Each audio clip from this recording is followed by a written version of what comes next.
What's up, everyone? Aaron Nagler here, PackersNews.com, live on Facebook late Friday afternoon. A mini bombshell there from Brad Biggs down in Chicago.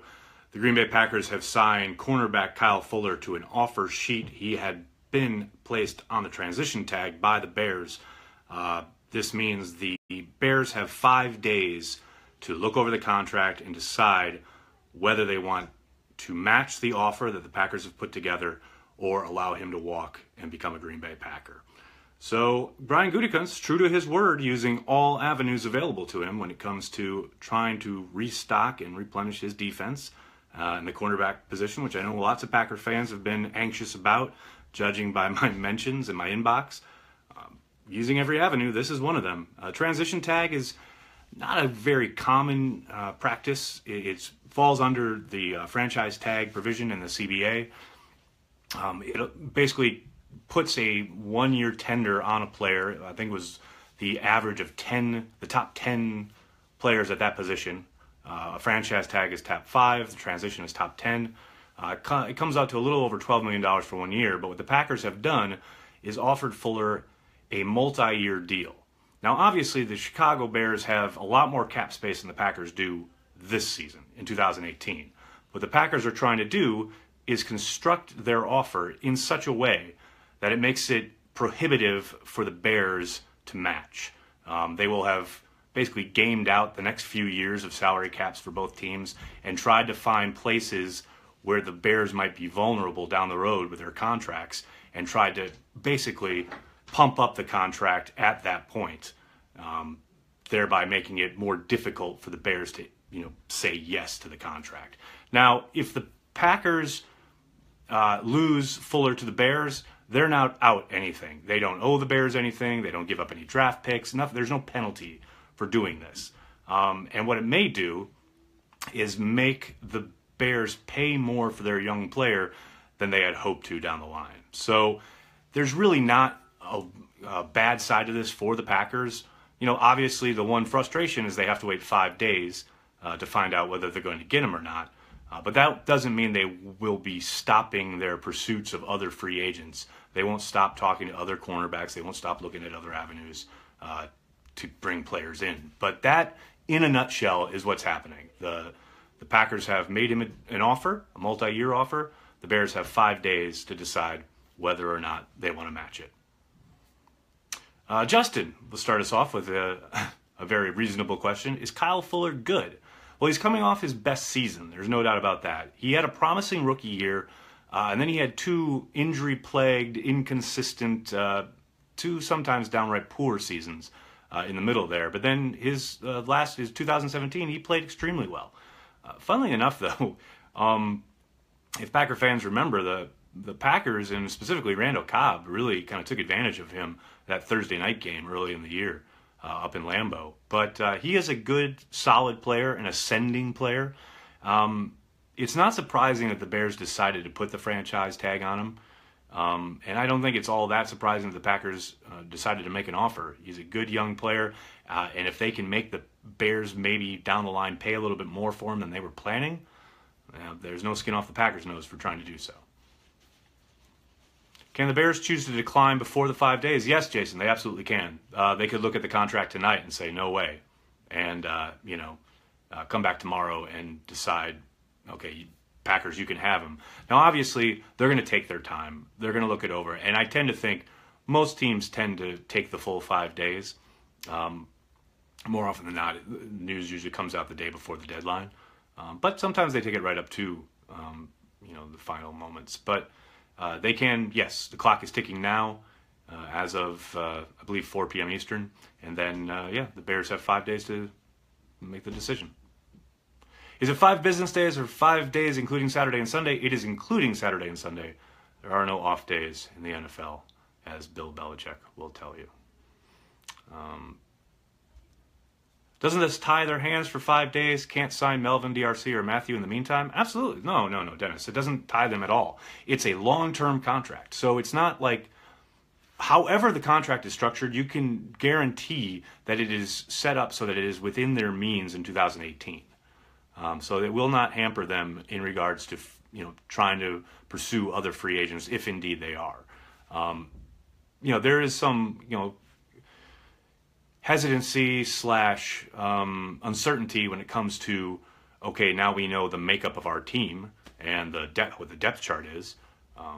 But you rest assured they have multiple ways that they're trying to address that position, and they are still going to be looking at those other players. Now, could they miss out on a signing because of it? It's definitely possible. If, say, they were interested in DRC, although I don't think he's going to leave with Washington without a contract. But let's say he was, and they told him, well, we really want to see what happens with Kyle Fuller. DRC has every right to say, screw you, I'm gonna sign with whoever. But that's rare. That's truly rare. If a player's interested and the Packers have, real interest, they'll have talked to the guy. They're going to understand the situation the Packers are in. Is there high interest in getting Tyrann Mathieu? Obviously, a lot of, conversation around the possibility of Tyrann coming to Green Bay. I have not heard anything. Nobody at Packers News has heard anything. I've seen lots of stuff on the internet, but nothing from a source that I would say I trust implicitly. But I know that there's a lot of scuttlebutt out there. But we'll keep grinding on it for you. Let's see what we can do. How about Breeland now that he's failed his physical? I guess it's possible. I know he had an infection in his foot, caused him to fail that physical down in Carolina. I have no doubt that if the Packers are interested, I can't say whether they are or not, but if they are interested, undoubtedly they'll call the agent and see what the deal is. But you have to think they would have made contact prior to all this happening, so they would have some kind of idea. Do you think it's realistically possible Green Bay could land Tyrann Mathieu? Could they realistically? Yes. Will they? I will be very surprised. I mean, could they make things happen? Say, extend Clay Matthews and bring down his cap hit, maybe restructure Randall Cobb, maybe outright cut one or the other. I think that's what it would take, but they could do it. I don't see them doing that. I tend to think he's going to go someplace where someone can give him a good chunk of change. I know the quote is out there about how he said he's much more about he wants to go to the right fit and a culture of winning and what have you, but make no mistake, he's going to get paid. He wants to get paid for his services. I tend to think someone's going to blow the doors off for him, and I tend to think that'll probably be in New York with the Giants. But there has been absolutely no mention of visits or contact from any of the teams, so we sit and wait. And I know a lot of the other safeties around the league, and it's funny because Tyrann's played both corner and safety, but a lot of the other safeties around the league are getting a little impatient because basically the market wants to wait and see what he gets. Morgan Burnett, Packers former safety who's now a free agent, he being one of them. I think agents are gun shy. They don't want to pull a quick trigger with a team until they see what kind of deal Tyrann Mathieu ends up with. So that's something to watch for, definitely. If Calvin Ridley is there at 14, do the Packers take him? I tend to doubt it. A lot depends, obviously, on who else is on the board at that time and what the Packers' grade on him is, but I would tend to doubt it. QB market is set. Was Rodgers' extension taking so long?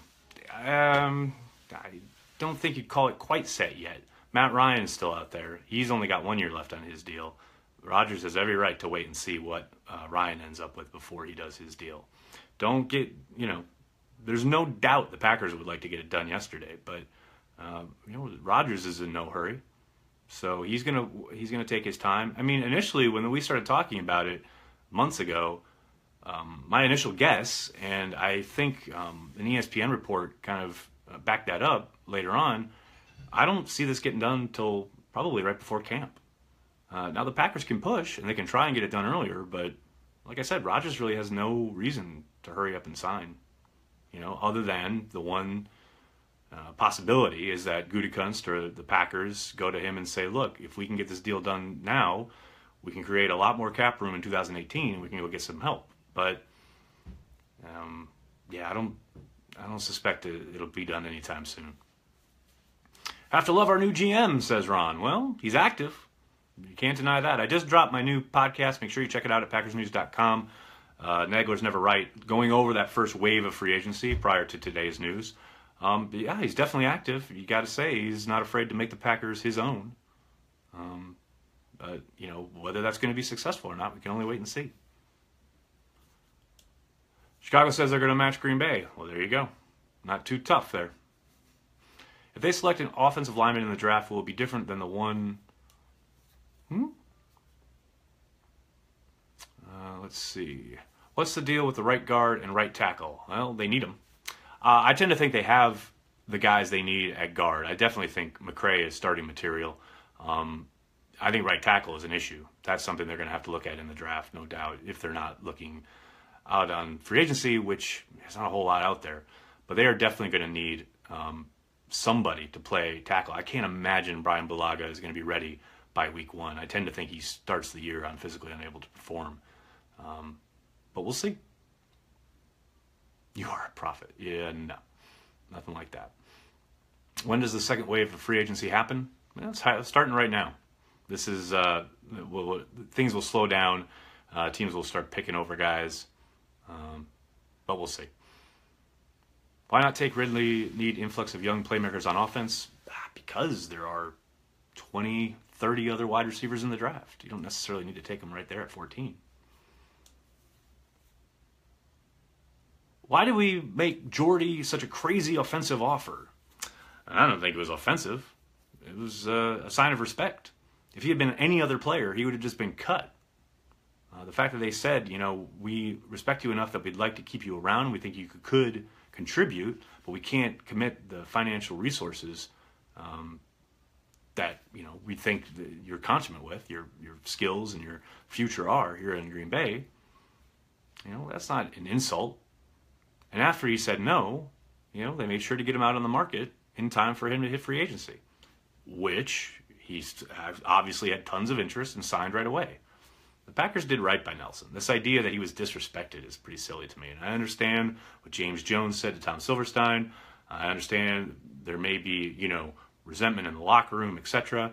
Man, it is a business. It is a business decision that was made. And, you know, these are tough days in the NFL, and I understand people form attachments, but, you know, NFL stands for not for long. And Jordy Nelson was in Green Bay for a very long time. He already, you know, had a great career. Gutekunst decided it was time to move on. And that's that. I don't think Kevin King is bad, but he's not the solution. I don't know, man. It's hard to say what he is, isn't it? I mean, he was playing all last year with a bum shoulder, repeatedly having to, like, bust it back in. And, you know, he was a warrior, man, out there playing with, leading, tackling with his bad shoulder and bringing big running backs down. I mean, that's a guy I want playing for me, you know? Now, coverage, obviously up and down. How much of that was him? How much of that was the scheme? We'll see him in Pettine's scheme. I think the tools are there. I think he showed a lot of promise. So, man, I don't know. As your starting corner heading into year 2, I think you could do a lot worse. Not used to the Packers offseason being like this. Yeah, tell me about it. Melvin signed to the Raiders. 1 year, $6.5 million. Yeah, that makes sense. They were after him. They've been talking to him for the last 2 days. King is going to be great. Well, we don't know. Ben, I like it. Remember, King bad, TJ Watt, Hall of Fame. I've read that the Bears have quite a bit of more cap money than the Packers. That is true in 2018. However, what the Packers have offered is a multi-year deal. So they will undoubtedly have tried to work the deal in such a way that it makes it prohibitive for the Bears long term. That's the whole idea. Do you think HaHa Clinton-Dix bounces back this year? I think if there's anyone who can get out of him, it's Mike Pettin. He's got to be put in better spots where he doesn't have to think so much and he can just read and react. Because we saw when he made the Pro Bowl, his best stretch there from kind of week 3 of that season to like week 14, he was really, there wasn't a lot of thinking going on. He was just reading and reacting, flowing to the ball, blowing up receivers, picking off, quarterbacks. He was just reacting. Whereas down the stretch, especially last year, you saw he was trying to like do way too much and playing way, back in center field and trying to make up for, I guess, things going on in front of him. He needs to get back to reading and reacting. If Pettin can do that, I think, yes, he can bounce back. I saw someone ask what the Packers' offer is. We don't know. It's like a contract offer that we will undoubtedly endeavor to find out the details of, but right now they are not available. If Chicago matches, who, if anybody, do we go after? We'll see, especially now that Melvin is off the board. I know some people have suggested E.J. Gaines. He's a little short for a Stormtrooper, or the Rom Wolf measurement thresholds, but we'll see. There's a Giants corner, I remember, who's out there, who's kind of bounced around the league, who actually played pretty well last year, former Steeler, whose name is escaping me at the moment, but there's still guys available. If we're going to pay Fuller 13-year, why not grab Johnson 15-year? Did you see Johnson's contract? Fully guaranteed for the first 2 years. I think it was $22 million guaranteed up front. Yeah, that wasn't going to happen in Green Bay. If we get Fuller, can we afford Honey Badger plus the A-Rod contract extension? Yeah, they could. It all depends on how they go about managing the contracts. And what people got to remember about the Rodgers thing, they are going to pay him in a boatload of money. Everyone knows this. He's going to be the highest paid player in the league. However, the way they structure the contract could potentially, and probably will, open up a lot of cap space. So paying Rodgers is not a thing you need to worry about when it comes to the salary cap, because that will actually probably reduce his salary cap hit, which right now is set to be around $22 million. Rodgers Cromartie, yes, he's somebody that they could go after, although he's been in Washington the last 2 days, and he called off a visit that he had planned to New Orleans, so you have to think he's probably going to sign in Washington.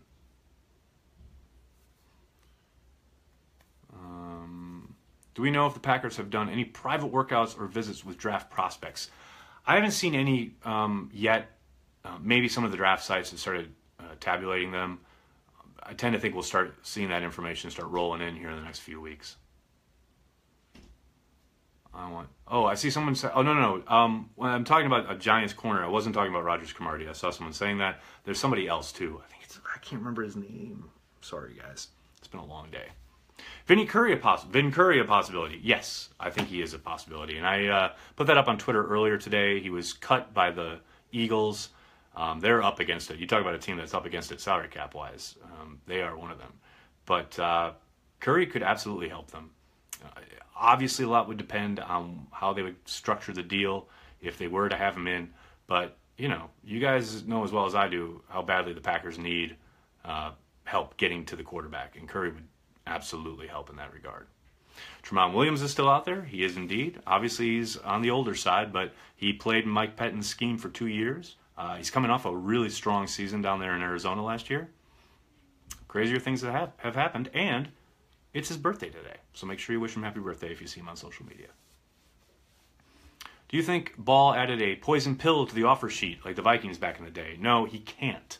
That mechanism was actually outlawed in the latest CBA back in 2011.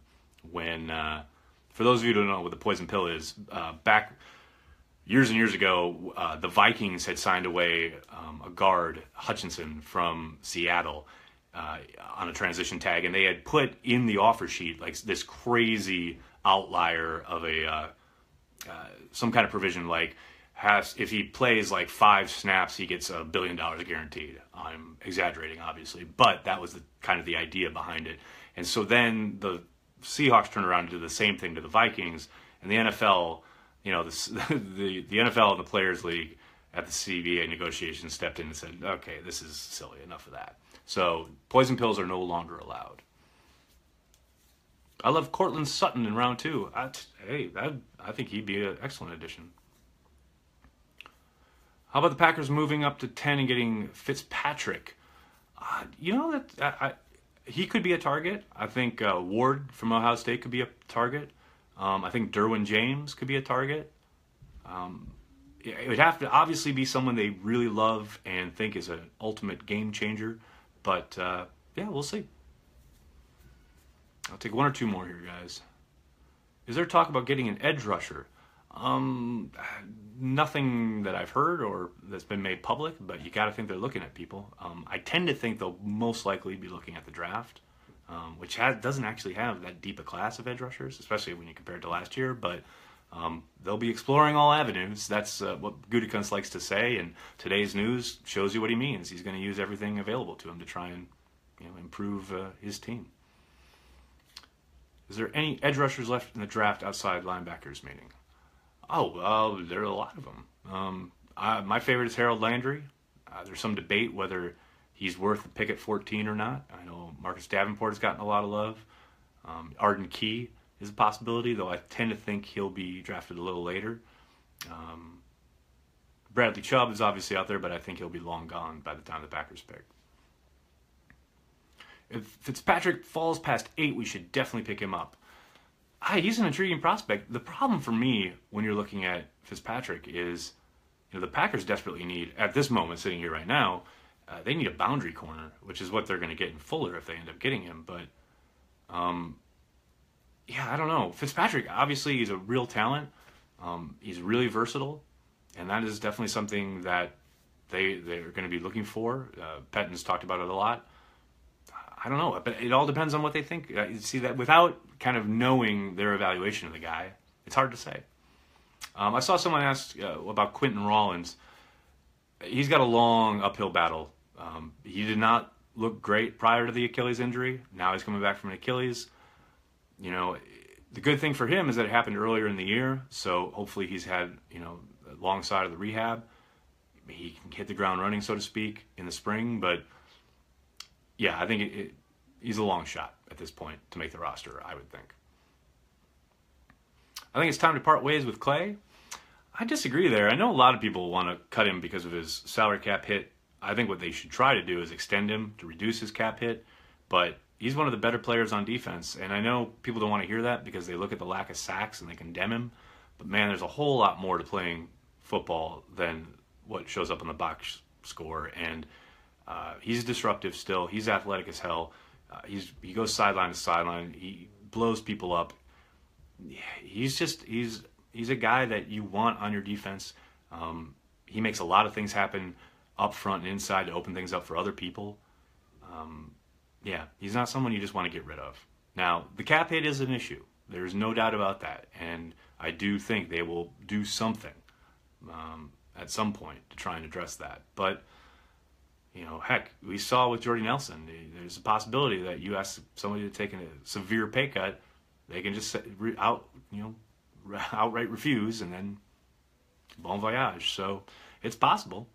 Maybe at some point they want to bring in, say, a Tyrann Mathieu, and they think, well, we've got to reduce Clay's cap hit. And they approach him, and maybe that's how it happens. We'll see. I saw Blake Martinez got a lot of money, number one in tackles. I believe he was tied for number one in tackles last year. But yes, that's the performance-based pay the NFL puts out every year. He was definitely in the upper echelon there. How does this relate to Raji? Thank you, Jason. Thank you very much. All right, everybody, I'm going to jump.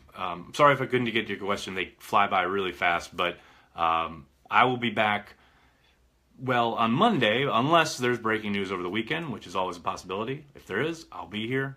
Otherwise, make sure you're checking PackersNews.com for all the latest. We'll have everything for you as soon as there's any news on the Fuller transaction.